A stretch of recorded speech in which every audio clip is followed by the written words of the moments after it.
अपनी मंजिल को भुलाकर जिया तो क्या जिया, है दम तुझ में तो उसे पाकर दिखा। लिख दे खून से अपनी कामयाबी की कहानी और बोल उस किस्मत को, है दम तो मिटा के दिखा।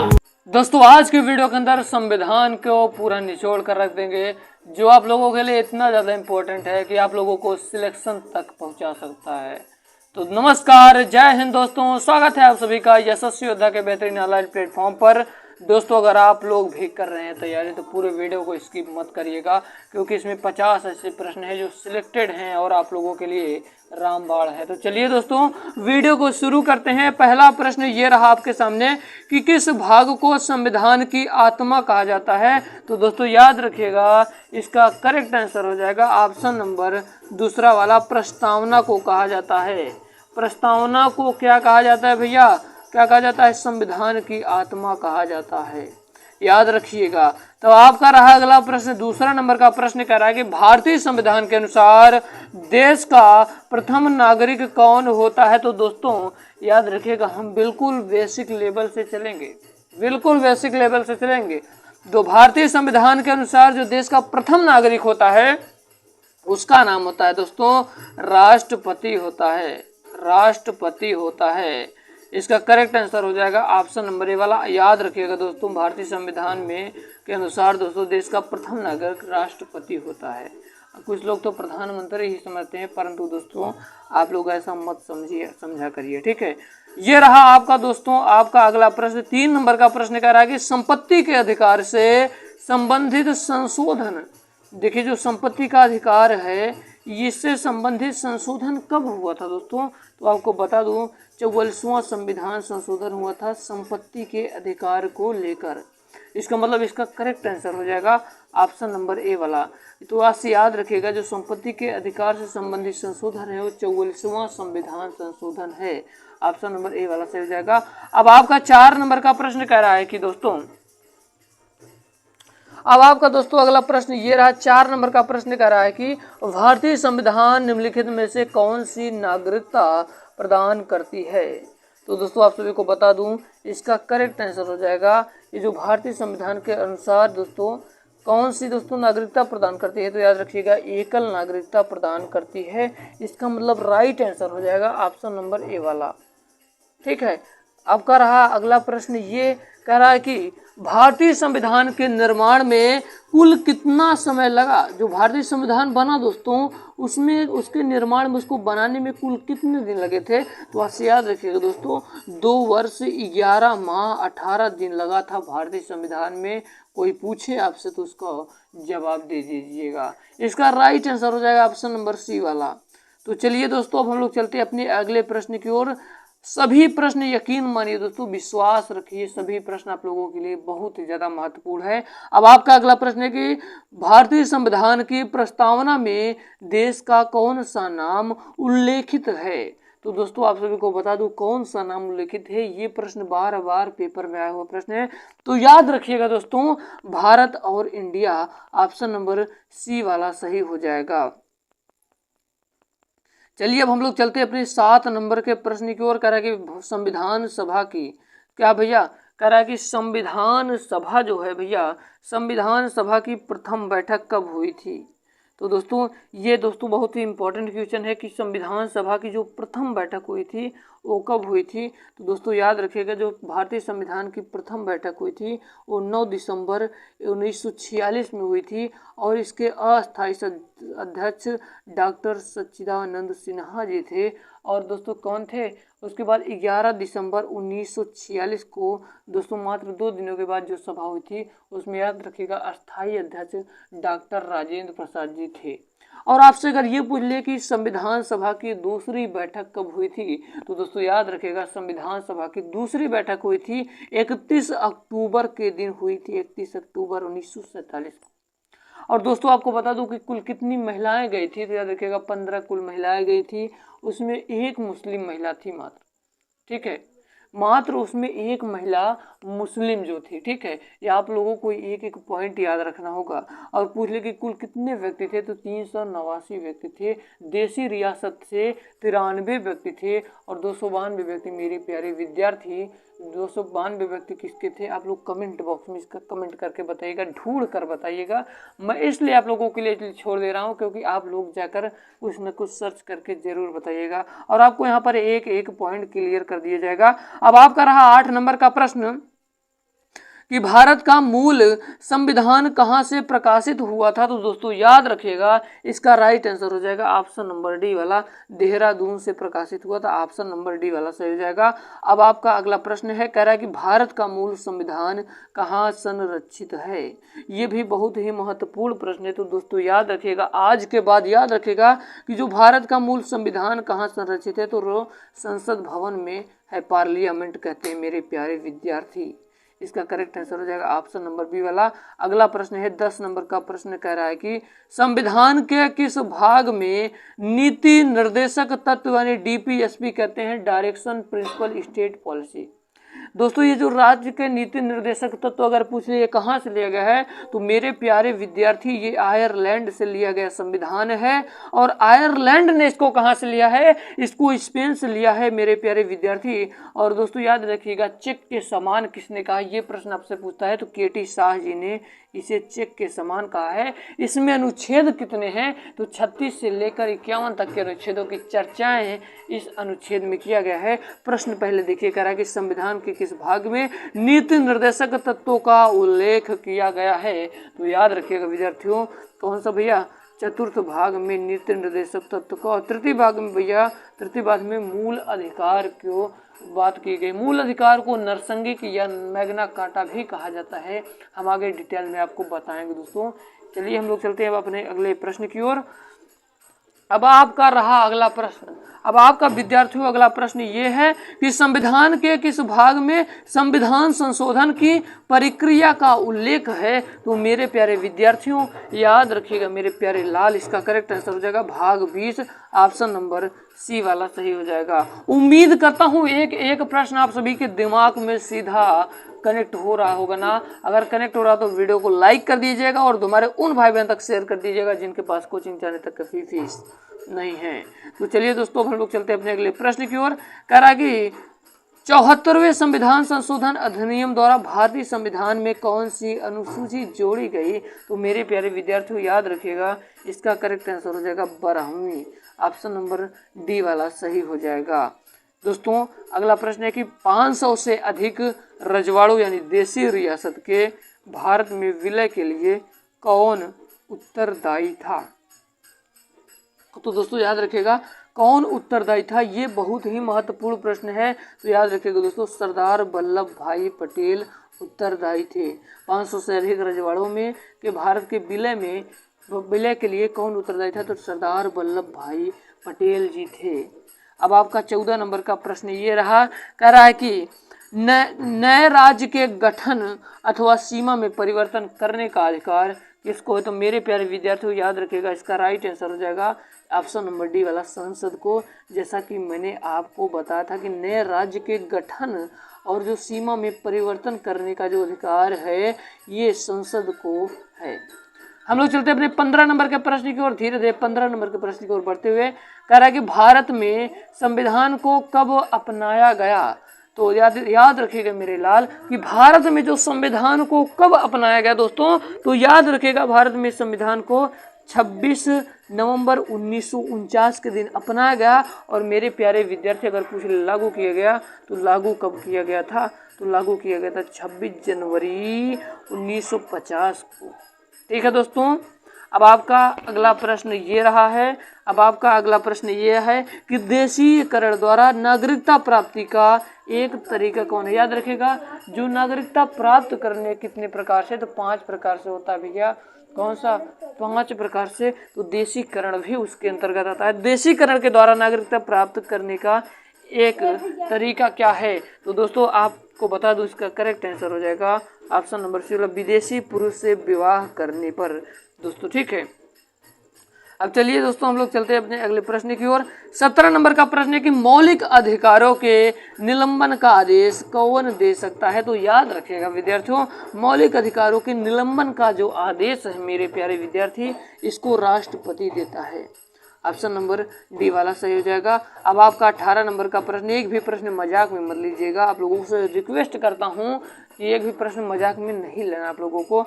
भारतीय संविधान के किस अनुच्छेदों में नागरिकता संबंधी प्रावधान किए गए हैं? तो दोस्तों याद रखिएगा, इसका राइट आंसर हो जाएगा ऑप्शन नंबर बी वाला 5 से लेकर 11 तक। क्या भैया 5 से लेकर 11 तक नागरिकता में बात की गई है। और आप सभी को बता दूं कि दोस्तों जो नागरिकता है ये कहाँ से, ये ब्रिटेन से लिया गया है, ये ब्रिटेन से लिया गया है। और 11 के बाद क्या आता है, 12 से लेकर 35 तक मूल अधिकार में है अनुच्छेद। अब आपका अगला प्रश्न है 29 नंबर का प्रश्न का 19 नंबर का कि भारतीय संविधान द्वारा भारतीय नागरिकों को कुल कितने मौलिक अधिकार प्रदान किए गए थे? तो दोस्तों याद रखिएगा, इसका करेक्ट आंसर हो जाएगा ऑप्शन नंबर बी वाला। याद रखिएगा, सवाल के अनुसार आपको आंसर देना होगा।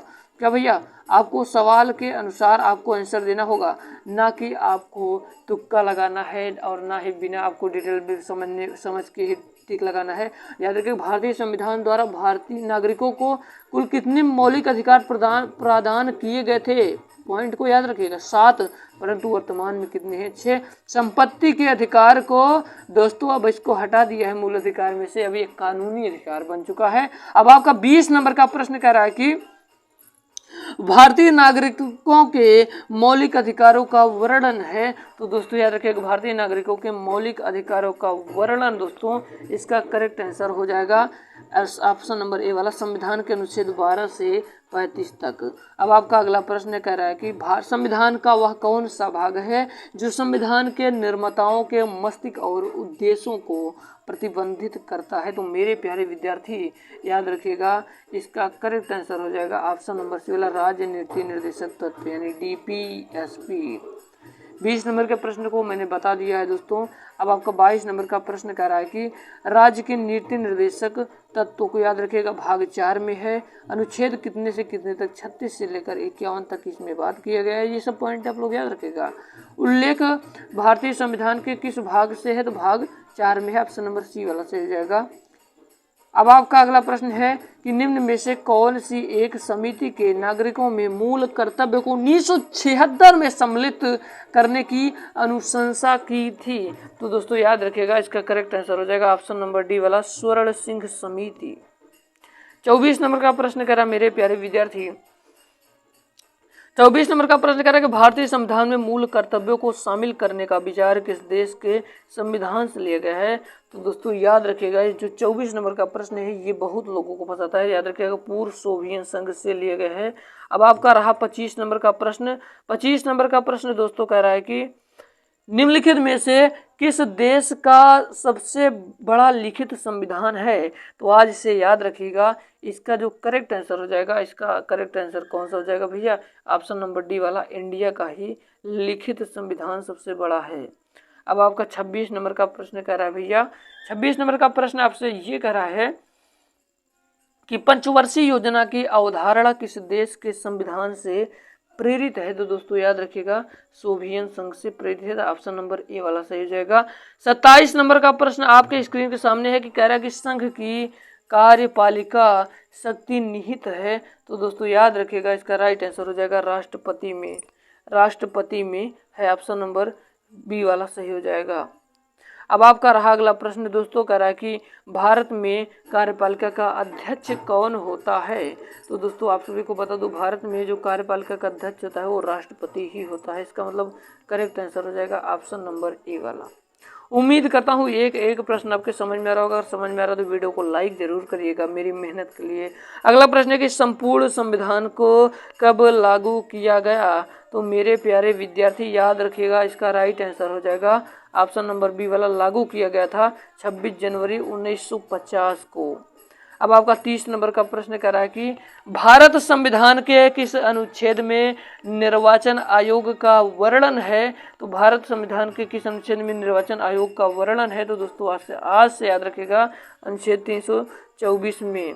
उम्मीद करता हूँ एक प्रश्न आप सभी के समझ में आ रहा होगा। अगला प्रश्न है कि संविधान के उद्देशिका या प्रस्तावना का संशोधन कितनी बार किया गया है? तो दोस्तों आज से याद रखिएगा, 1 बार किया गया, ऑप्शन नंबर सी वाला सही हो जाएगा। उम्मीद करता हूँ 30 नंबर तक के प्रश्न समझ में आया होगा। अब 32 नंबर का प्रश्न कह रहा है कि राज्यसभा में इसके सभापति की अनुपस्थिति में राज्यसभा का कार्य संचालन कौन करता है? तो मेरे प्यारे विद्यार्थियों याद रखिएगा, संचालन कौन करता है? तो आज से याद रखिएगा, संचालन जो करते हैं उनका नाम है उप सभापति। ऑप्शन नंबर सी वाला सही हो जाएगा। अब आपका रहा अगला प्रश्न, कह रहा है कि निम्न में से कौन सा मौलिक अधिकार नहीं है? इनमें से कौन सा मौलिक अधिकार नहीं? तो संपत्ति का अधिकार मौलिक अधिकार से हटा दिया गया है। संपत्ति का अधिकार दोस्तों याद रखिएगा अब कानूनी अधिकार बन चुका है।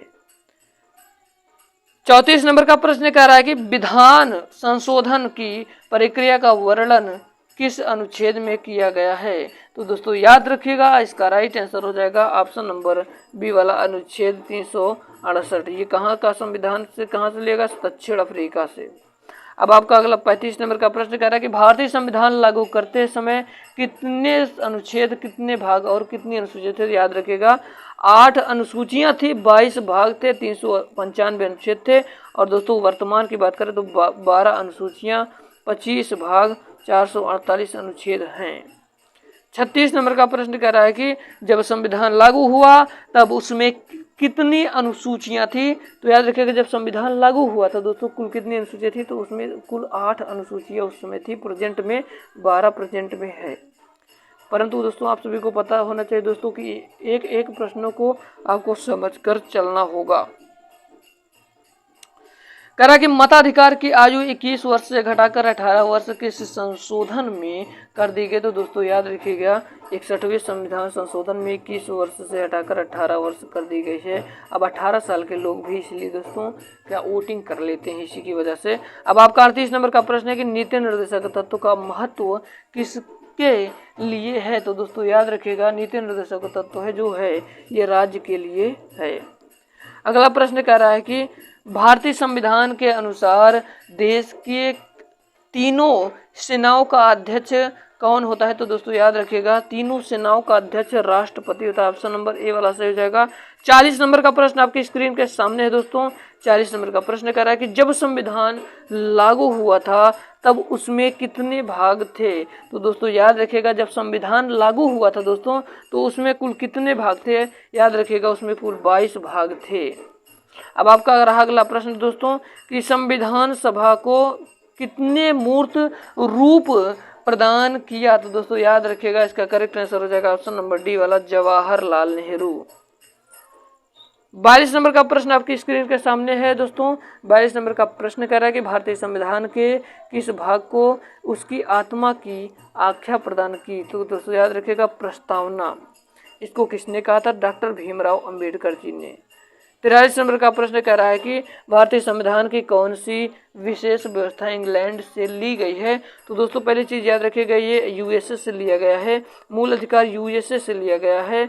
और दोस्तों जो संघीय क्या भैया जो संघीय प्रणाली है कनाडा से लिया गया है। तो बचा कौन? संसदीय प्रणाली, ये आपका इंग्लैंड से लिया गया है।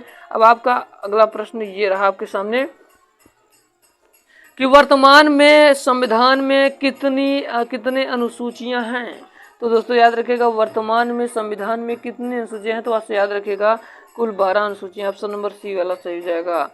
अब आपका अगला प्रश्न है कि संविधान सभा का अस्थायी सदस्य किसे चुना गया था? तो दोस्तों याद रखिएगा बात कर रहा है अस्थायी सदस्य की। तो अस्थायी सदस्य दोस्तों डॉक्टर राजेंद्र प्रसाद को। अस्थायी सदस्य की बात करें तो डॉक्टर सच्चिदानंद सिन्हा जी को चुना गया था। ऑप्शन नंबर डी वाला सही हो जाएगा क्योंकि अस्थायी कह रहा है। ठीक है, तो चलिए दोस्तों हम लोग चलते हैं अपने अगले प्रश्न की ओर। हमारा 46 नंबर का प्रश्न कह रहा है कि निम्नलिखित में से कौन किसी राज्य का क्षेत्र घटा या बढ़ा सकता है? तो दोस्तों याद रखिएगा इसका करेक्ट आंसर हो जाएगा ऑप्शन नंबर बी वाला संसद। 47 नंबर का प्रश्न ये रहा करे कि भारत की संप्रभुता किसमें निहित है? तो दोस्तों याद रखिएगा जो संप्रभुता है ये भारत की जनता में है। और भारत की जनता क्या है? गणराज्य है दोस्तों, गणतंत्र। अब आपका 48 नंबर का प्रश्न ये रहा कह रहा है कि संविधान सभा का स्थायी अध्यक्ष किसे चुना गया था? तो दोस्तों याद रखिएगा संविधान सभा का जो अस्थायी अध्यक्ष किसे चुना गया था? तो ऐसे याद रखिएगा डॉक्टर राजेंद्र प्रसाद को। अस्थायी अध्यक्ष दोस्तों डॉक्टर राजेंद्र प्रसाद को। यहाँ पर दोस्तों क्या हो जाएगा? यहाँ पर याद रखिएगा डॉक्टर सच्चिदानंद सिन्हा हो जाएंगे। चलिए अब हम लोग चलते हैं अपने अगले प्रश्न की ओर। अगला प्रश्न कह रहा है कि आंध्र प्रदेश एक भाषाई राज्य के रूप में गठित किया गया। तो दोस्तों याद रखिएगा आंध्र प्रदेश दोस्तों 1953 में। आज का दोस्तों लास्ट प्रश्न है कि किस अनुच्छेद के तहत संसद को नागरिकता के संबंध में कानून बनाने का अधिकार प्रदान किया गया है। तो मेरे प्यारे विद्यार्थियों याद रखिएगा, इसका राइट आंसर हो जाएगा अनुच्छेद 11। दोस्तों उम्मीद करता हूँ आज की वीडियो मेरी पसंद आई होगा। अगर आपको पसंद आए तो वीडियो को लाइक करिएगा, चैनल पर नया हो तो चैनल को सब्सक्राइब करिएगा और अपने उज्जवल भविष्य की ओर बढ़ेगा। मिलते हैं किसी नए वीडियो में किसी नए टॉपिक के साथ, तब तक के लिए जय हिंद, वंदे मातरम।